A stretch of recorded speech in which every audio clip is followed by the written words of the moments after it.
Hi, I'm Fazil, Mihlar, editorial page editor of the Vancouver Sun, and today I'm joined by the Sun's entertainment editor, Maggie Langrick, and we are going to talk about the male brain. I want to talk to you about it because there's a new book out which seems to suggest that the male hypothalamus, which is part of the brain which is in sexual pursuit, as it were, is 2.5 times the size of a female's. So it seems like there's a biological predisposition for men to want to have more sex. So is it really fair that we are going around blaming Tiger Woods and Jesse James, who is the husband of Sandra Bullock, for being in pursuit of sex?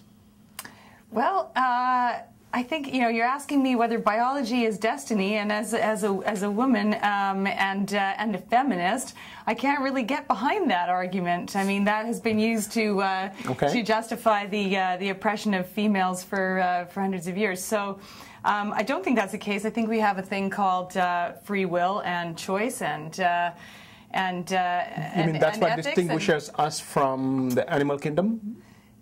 Absolutely.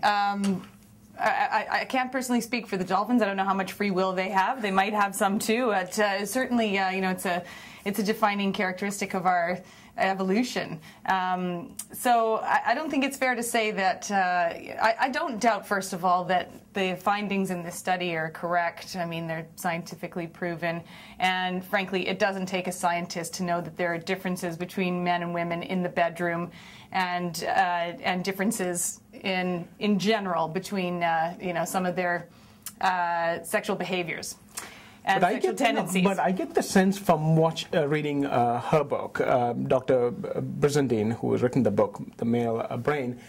She seems to suggest that there has to be a place where men can, in fact, express that fact, i.e., that they are sexual beings. Like they just couldn't help themselves, and yeah, because I mean, well, first of all, like sexual drive and the desire to have a lot of sex doesn't necessarily dictate that you have to have it with a lot of different people. I mean, there is such a thing as fidelity. There is such a thing as partnership. Yeah, but a lot of guys would say, in their defense, listen, if my girlfriend or wife is not really putting out, so.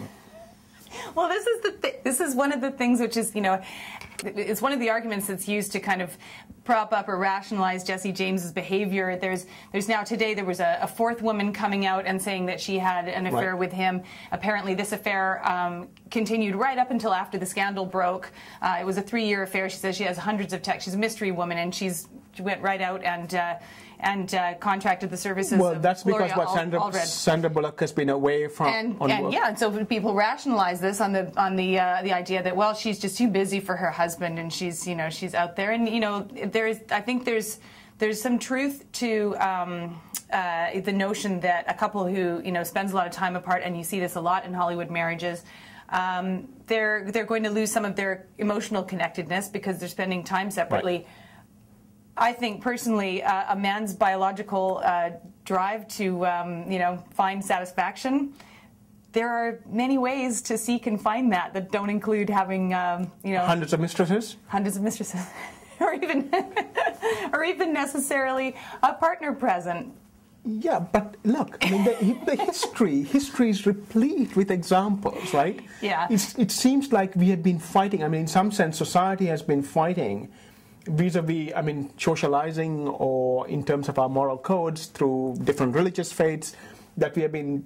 It seems like we have been fighting this biological imperative. So in that sense, we have been trying to civilize men. Well, and it seems to me like this book, and amongst others, seems to suggest that it seems like men really can't be civilized. Well, I think that perhaps because of some of their, the survival.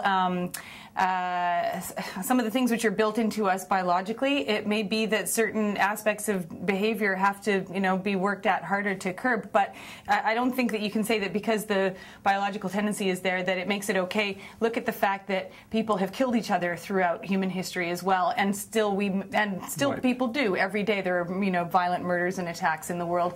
It doesn't mean that we say, well, we're just built that way.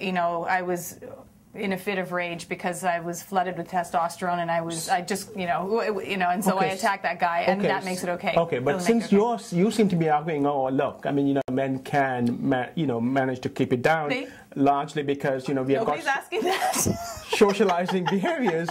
But I mean, it seems to me like men will have to have chastity belts then. Oh, well, whatever it takes. Whatever it takes. I think it's certainly possible. I mean, there are plenty of men out there who find it in their hearts to be faithful, and frankly, it's a challenge for all human beings to curb their impulses when they're inappropriate some of the time. Ultimately, we all have to be grown-ups and figure out how to behave.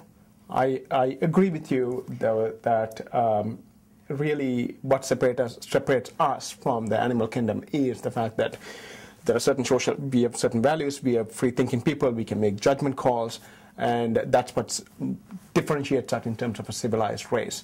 So in that sense, I agree with you, but I think the only solution as far as stopping men from, these cases of Jesse James or Tiger Woods from coming up is just a simple chastity belt. Oh, what would that look like, I wonder? Yes, we are left to wonder. Thank you, Maggie.